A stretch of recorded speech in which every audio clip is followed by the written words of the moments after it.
दोस्तों इस वीडियो में कतर के बारे में कुछ लेटेस्ट अपडेट आप लोगों के साथ में शेयर करने वाला हूं, तो वीडियो के साथ में आप लोग आखिर तक बने रहें। चलिए इस वीडियो को हम कंटिन्यू करते हैं। दोस्तों आज का जो पहला अपडेट है आप यहां स्क्रीन पर देख सकते हैं। आप लोगों को एक पिक्चर नजर आ रहा होगा जो कि MOI कतर की तरफ से ट्विटर के जरिए शेयर किया गया है। यहाँ पर कहा गया है कि एयरपोर्ट पर यहाँ पर आप लोगों को एक तरफ से काउंटर बना हुआ नजर आ रहा होगा। ये काउंटर आप ही लोगों के लिए बनाया गया है जो कि अपने पासपोर्ट या ये कि ID के जरिए इस काउंटर को ई गेट के तौर पर यूज करेंगे। ई गेट को यूज करने का फायदा ये होगा कि आप लोगों को एयरपोर्ट पर लंबी लाइन में नहीं लगना पड़ेगा, बल्कि आप जो है आसानी से 1 मिनट के अंदर अंदर यहाँ पर आप लोगों का इमिग्रेशन कंप्लीट हो जाएगा। आप लोगों को देर तक लाइन में खड़ा नहीं रहना पड़ेगा। दोस्तों अगर आप लोगों को इसके बारे में किसी तरह कोई दिक्कत और प्रॉब्लम होता है तो वहां पर जो आप लोगों को सरकारी लोग नजर आते हैं तो उन लोगों से आप हेल्प लेकर के, उन लोगों से गाइड लेकर के इसको किस तरह यूज करना है, इसको आप यूज करके आसानी से आगे बढ़ सकते हैं। आप लोगों को लाइन में नहीं लगना पड़ेगा और लाइन में लग करके भीड़ की सूरत में इंतजार नहीं करना होगा। MOI कतर की तरफ से यह अपडेट दिया गया है ताकि आम लोग इसको यूज कर सके।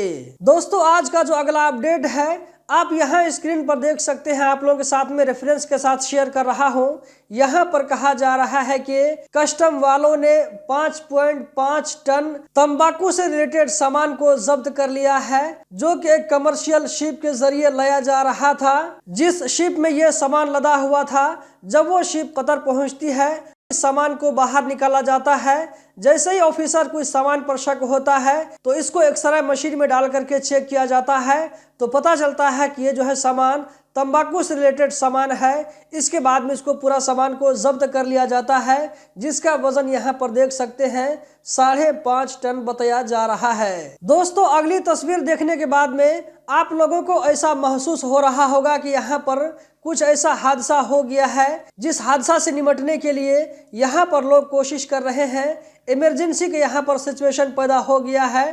तो दोस्तों ये ऐसी कोई बात नहीं है। जुम्मे के दिन यानी कि 23 फरवरी 2024 को एक फर्जी रिहर्सल किया जा रहा था कि अगर कहीं पर कुछ एक्सीडेंट हो जाता है, इमरजेंसी की सूरत पैदा हो जाती है तो उसको जो है किस तरह वहां पर निपटना है, उसी की प्रैक्टिस चल रही है। जिसमें यहाँ पर सिविल डिफेंस के लोग, ट्रैफिक पुलिस के लोग, इसी तरह यहाँ पर एम्बुलेंस और रेल की तरफ से भी यहाँ पर बहुत सारे लोग मौजूद हैं जो कि इस मशक में हिस्सा ले रहे हैं। जबकि यहाँ पर आप लोगों को एक वीडियो नजर आ रही होगी, जिस वीडियो में यहाँ पर आप देख सकते हैं ये अलविदा पार्क की वीडियो है, दोहा एक्सपो 2023 की वीडियो है, जहाँ पर आप देख सकते हैं कि बच्चे किस तरह जानवरों के साथ में खेलते हुए, उनको खिलाते हुए, इनके साथ में एंजॉय करते हुए नजर आ रहे हैं। ये जो है कतर में एग्रीकल्चर को प्रमोट करने का हिस्सा है। ये उसी की वीडियो है जो कि दुनिया वालों को दिखाया जा रहा है कि कतर किस तरह एग्रीकल्चर के फील्ड में डेवलप कर रहा है। दोस्तों इस वीडियो में इतना ही। हम जल्द ही मिलते हैं किसी नई वीडियो में। इस वीडियो को लाइक करके आगे जरूर शेयर करें। वीडियो देखने का बहुत बहुत शुक्रिया।